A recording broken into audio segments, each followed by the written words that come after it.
Hi folks, as I promised in the previous episode, today I want to show you the the options I've investigated on how to connect my little hardware random number generator to a computer, at least hardware wise. So I'm going to talk about the software issues next episode, I guess. But before I actually get into the options I've found and what I've decided to go for, at least for the time being, a couple updates on the random number generator, or sorry, the noise generator itself, because after last week's episode I've realized I've left opportunity for perfection. In other words, I screwed up a couple of things. So good thing I've built a perfboard prototype and didn't go for a prototype manufactured PCB already. And yeah, well, so in other words, this thing is a success. I've learned a couple of things I hadn't thought of before. First and probably most stupid thing I've done was when I built the step-up converter here on the from your point of view left-hand side. I basically followed the datasheet for the MC34063, including LC filter for the output, which makes sense. It removes or it reduces ripple and it works fine. However, if I ever decide to have multiple of the generator cores run in parallel, it would make sense to only have a single step-up converter. And in that case, I should actually move the LC filter to the generator core, because that way I'd ensure that multiple generators don't interfere with each other or have pretty hard time to interfere with each other. And while I'm at it, I should actually add another LC filter on the 5-volt input. Well, okay, something I've learned. Another thing I've already realized last time, but didn't fix in time, or the PCB was, or the perf board thing here was getting to a point that it was difficult to fix. Semiconductors are sensitive to light, generally. And the Zener diode I've used is in a glass case, in a DO35 or something like that. So what I did was put a bit of electric tape around it, but that really should have been some heat shrink tube, some black heat shrink tube or something like that, next time. Then I made a mistake. I put a power LED on here, which is quite convenient for testing, but after last week's episode I tried to measure power consumption. And these LEDs, despite the fact that these are, I've used a low current LED, they are noticeable. So next time I'll just put another jumper in there and find a way to plug in an LED if I want to, or use a jumper to disable it or whatever. And finally, now this is not a mistake, but hint Kasper Petersen gave in the forum. Thanks again very much, Kasper. That was very interesting. It took me a couple of minutes to figure out why that would work. But what he suggested was get rid of the high frequency second stage transistor and replace it with a standard general purpose BC547C transistor and a low power Schottky diode. Took me a couple of minutes to figure out how this is supposed to work, and then I realized the only Schottky diodes I have somewhere in there are 1N5819s, which are probably not what you use for this sort of stuff. And the one remaining electronics components peddler here in Frankfurt doesn't have anything in stock I could use, so I'll have to mail order stuff. I've got a backlog of things I need anyway, so looks like next week I'm going to spend some money on that again and some time.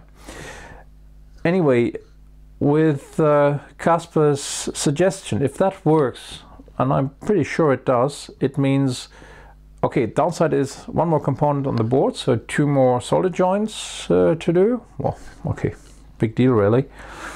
Money-wise, it doesn't make a difference, at least not with the mail order distributor that I normally work with. The radio frequency transistor is exactly as expensive as the general purpose transistor plus a Schottky diode. But what I guess will happen is that at the oscilloscope you'll see that the transients are steeper, which means I can try and make this thing produce noise faster by shifting the frequency spectrum. And of course, that's cool. I mean, the faster the stuff runs, the better it is. So again, Casper, thank you very much. I'm going to give it a try as soon as I get the components I need. Okay, a couple other things I've tried in extending this. I've considered, I just breadboarded it, considered resetting the generator every time I've read a measurement or bit, if you like, from the generator to ensure that subsequent bits are not correlated, which we'll see in a future episode is actually a fairly tricky issue with this. And it worked at about 1/10 of the speed of what I get right now. So I really hope I don't have to use this. And then there was yet another thing I've been thinking of, which is somewhere between this and the microcontroller I'm going to use eventually, which is it might be reasonable to power this off. I mean, if it draws like 40-45 milliamps, it's not devastatingly much, but it's enough to actually consider adding maybe a P-channel MOSFET or something like that to turn this on and off from the microcontroller. So if there's no consumer for any random data, this can be disabled. Leads to some other issues with the microcontroller you use, because in that case it might be useful to use one with a bit of memory, so you can fill up the memory with some pre-generated random data and then turn it off, and then if the computer needs some stuff you can provide from that cache, and don't have to wait until this thing is powered up again, because it takes a moment to get started. Okay, so much about the generator, but what I really wanted to talk about today is how to connect this to a computer.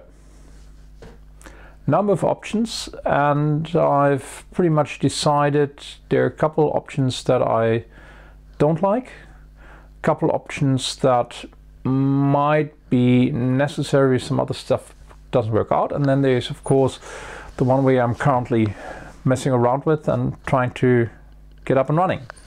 So the first thing to do is take a Raspberry Pi or BeagleBone Black and connect the noise generator straight to a GPIO pin.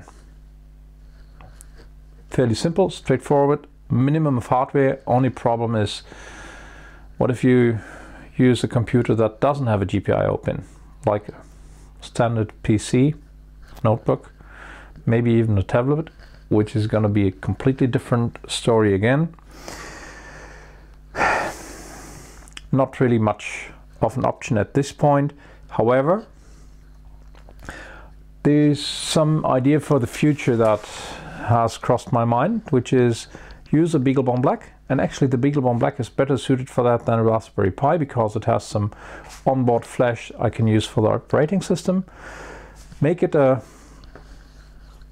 random data generator and then use an SD card. The BeagleBone Black only has a micro SD card, unfortunately, but well, it'll have to do. just put an SD card in there and copy whatever random data you have or are generating on there. Sort of like recharging a battery, if you like. That might actually be interesting at some point. Not right now, but maybe in the future. So, was a waste of money, this thing. So, if I can't connect directly to a computer in the majority of cases, next thing to do is a microcontroller. And of course, what will everybody use when it comes to microcontrollers these days? An Arduino. This is my trusted old Arduino Uno, and it's a very nice development platform, really. You get a whole lot of features on there for very reasonable money. Only if you don't need those features, these things are kind of expensive. And for what I want to do, this thing is simply overkill. From the stuff on there to the microcontroller, which is an Atmel 80MHz 32.8, which is 28-pin package, which is already a bit of a pain, and it's just big. So not really that nice. And what really drove me away from it entirely was the fact that it had a fixed onboard quads on there, and it's running at 16 megahertz, while the Atmel microcontrollers, except for some ultra low power ones, can generally do 20 megahertz. So we lose 20% performance, and it'll turn out in the next or second next episode that performance on the microcontroller is actually an issue if we want to get random numbers fast. So nice little device, but not this time. So if you can't get anything off the shelf, well, I had to resort to this, which is a homemade development board for, in this case, the 80MHz 128.4. Beastly big, 16 kilobytes of RAM, 128 kilobytes of flash, and a 40-pin case package. It's been useful for testing and for experimenting at some point. You'll see in a moment why, but this is not for the final device. Most definitely not. What I'm currently working with is, well, another one of my development boards, but with an ATtiny 2313, which is the smallest Atmel microcontroller that has a serial interface. And right now I do need the serial interface, so I can't go any smaller. If I eventually get to a point where I don't need the serial interface, I might even go for something like, well, hang on. Now this is the ATtiny 2313, which is what I'm currently using. Then I have ATtiny 24, which is a 14-pin package. Doesn't have a serial interface, but it has SPI, I2C, like the Tiny 2313 as well. 6 pins less, so it might actually be useful if I use a connecting device that uses SPI or I2C, or if I hook this up into the Raspberry Pi or BeagleBone Black or something like that. And it might even be just barely possible to use this, which is an ATtiny 25, which also has SPI I2C, or at least SPI, I'm not sure about I2C, and which might be just enough. However, with this I won't have any status LEDs or whatever driven by the microcontroller. In that case, all this has to be done on the computer. We'll see. Plenty of options, but for now what I use is the 2313. So that's the microcontroller, and the microcontroller has two tasks to do. It has to handle the originally analog input from the noise generator, and then it has to pass it on to the computer somehow. And by the way, in case you wonder why I'm not using a PIC or maybe an MSP430, First off, I'm most familiar with the Atmel stuff, and I have the working toolchain under Linux, and I'm just most familiar with them. Simple as that. And the reason why I picked it originally for my first experiments with microcontrollers was because there's this Arduino stuff which basically simplifies getting started with it. There were a couple of people I know, Oligraf, one of them is dead. He died last year, unfortunately. Anyway, the Atmel devices, they were most widely known in the people I might actually ask for help sometimes. The assembler code on the Atmel is fairly straightforward, whereas the PICs use bank switching and whatnot. And with this stuff being kind of timing critical, I decided if I actually have to touch assembler code at all, let's be some reasonable one that you can actually read and get along with. I've learned assembler with Intel microcontrollers or microprocessors, CPUs, and there was a traumatic experience that'll last me for the rest of my life, I guess. So I'd like not to touch assembler, but if I have to, I want to make that as easy as possible. When it comes to the MSP 430, never worked with them, so I'm not really sure what to expect. What I do know is they have some 16-bit microcontrollers, and if that means that I can read external devices at 16 bits width, that might actually speed things up. So probably gonna get myself a TI Launchpad sometime and take a look at that. But for now, it's the Atmel stuff.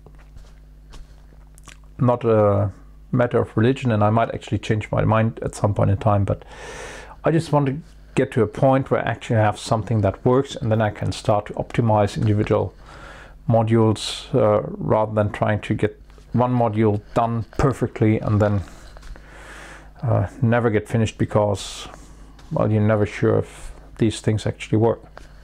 So, next question is how to get from the microcontroller to the computer. What I first used was another one of my boards, and this is a board with two Max 232 voltage converters, which are meant to convert between 0 and 5 volts TTL levels on one end and plus minus 12 or 15 volts RS-232 on the other. What you'd normally do, use a standard DB9 or DE9 connector, use one of these serial to USB adapters if you don't have a serial interface on a computer like they're done these days in general. And guess what this contains? Another one of these devices or a similar one, plus an FTDI serial to USB adapter. The biggest problem I had with this gear was that it maxed out at 115.2 kilobits per second, so it was a bit slower than the generator, which was one of the reasons why I used the big microcontroller, so I could do some of the testing within the microcontroller rather than on the PC I used. So yeah, it works, but it's slow, and it's some unnecessary extra baggage with the two voltage converters. So not much of a choice. Next thing I found was a software-only solution, actually, or software plus a couple xenodiodes. And there's a library called VUSB, which does USB in software only on a microcontroller. And I talked about this with Stefan Wahl, who is managing director of the EKIX in Berlin, and he sent me this, actually two of these, which are tiny little devices from let's see, DigiSpark. An ATtiny 85, which is the big brother memory-wise of the ATtiny 25, which is the small chip here, plus linear voltage regulator, which is bigger than the actual chip, and some extra stuff. Problem with VUSB is it only does low-speed USB, so too slow for the job. Would have been too simple, wouldn't it? And at that point, I resorted to doing parametric searches on the various large scale electronics distributors, and eventually had to admit defeat. Why?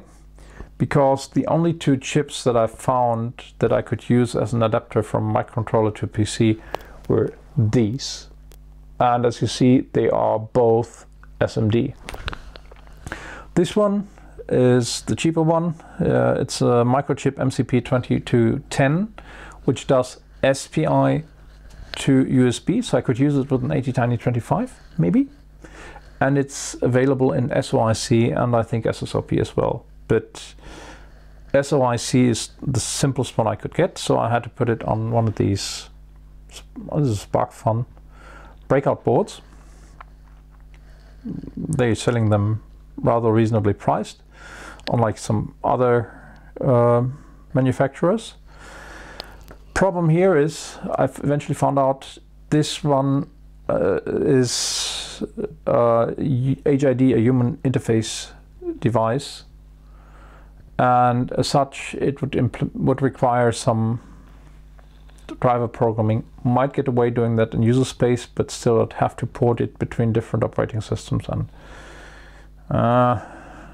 not really that exciting. And apparently the overhead is pretty bad, so I'm not sure if I could get any proper performance through this. So I might investigate that at some point. The other one is FTDI FT232RL SSOP28 SMD device. Now, it's not that I'm afraid of soldering SMD. It's okay. I know some people are. There is no reason to. I mean, if you have to do that, take a look at some of the videos available on YouTube on how to do that, and just do it. It's might be good to impress your girlfriend or whatever, or boyfriend. But this isn't rocket science. It just looks scary the first time you do it. What I don't like about these is something else. This entire project is about making things in such a way that reasonably enthusiastic end user can audit the devices. And with SMD, once they're soldered in place, you can't look underneath. With through-hole, you can put them in a socket and you can pull them out and check if there is some hidden bare silicon chip hidden underneath. With SMD, that's not an option. So I guess the only thing I can do at this point is, well, use these breakout boards and yeah, live with it until some vendor gets a clue and decides, okay, there's so many people in the maker community using these chips, especially these FTDIs, it might actually be a good idea to package them as DIP as well. Until then, I'll use it. And one more thing, if you're from SparkFun, I do like these breakout boards, but I have something you might want to consider. You see here, I've put some capacitors on there somehow. And a lot of chips have the power and voltage and ground, VCC and ground connectors in the same place, and they need a decoupling capacitor between those two as closely as possible to the chip.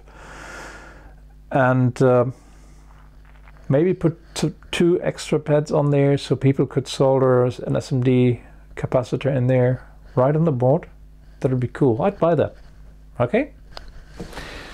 So that's what I've currently got, and that's what I'm working with. ATtiny 2313, and the FTDI 232RL. Works okay. Speed I get out of it is 500 kilobits per second gross speed, so it's about 400 kilobits per second net data, which is 50 kilobytes per second. I can't generate random numbers that fast right now. And if I speed things up, apparently the larger Atmel microcontrollers can go up to 1 megabit rather than 500 kilobits on the serial interface. Haven't really checked though. So that's where I'm right now. And in case you wonder, no, this time I'm not going to move the camera. I'm too lazy for that. But I'll show you how my current setup works anyway. I mean, only need 3 hands for this anyway. So this is what I'm currently using.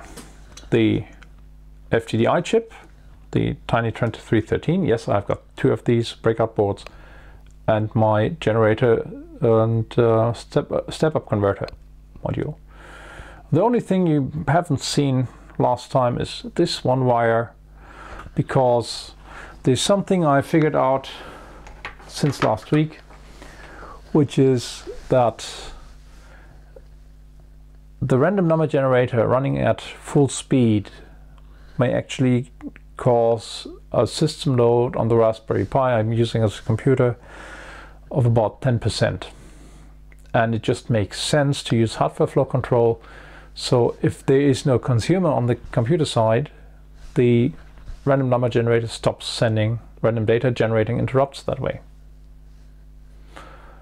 Yeah, well, guess that's all I've done on the hardware side for now. Beyond that, I have done quite a bit of testing. I've read a number of things about statistics and how to test these, and taking a look at R, which is a programming language for statistic analysis. Realized that with the amount of data these things generate, it still needs some C, C++ or whatever pre-processing. Otherwise, gigabytes worth of data I want to investigate at the bit level will just blow up R. Yeah, and found some more funny things about random number generators you find elsewhere. So the next episode, in a week or so, I guess, will be on the software side. First thing I'm gonna do is how to make the microcontroller talk to the computer, and then how to extract random data, random bits from the noise generator.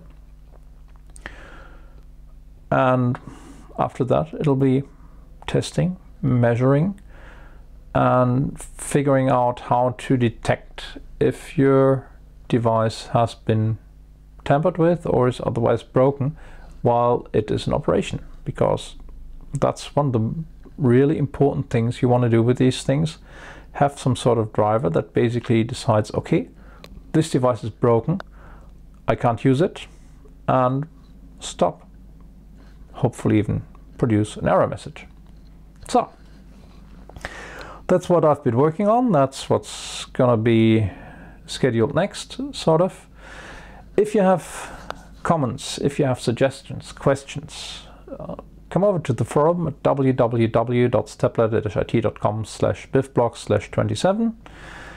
If you like this, watch this on YouTube, do me a favor and give it a thumbs up.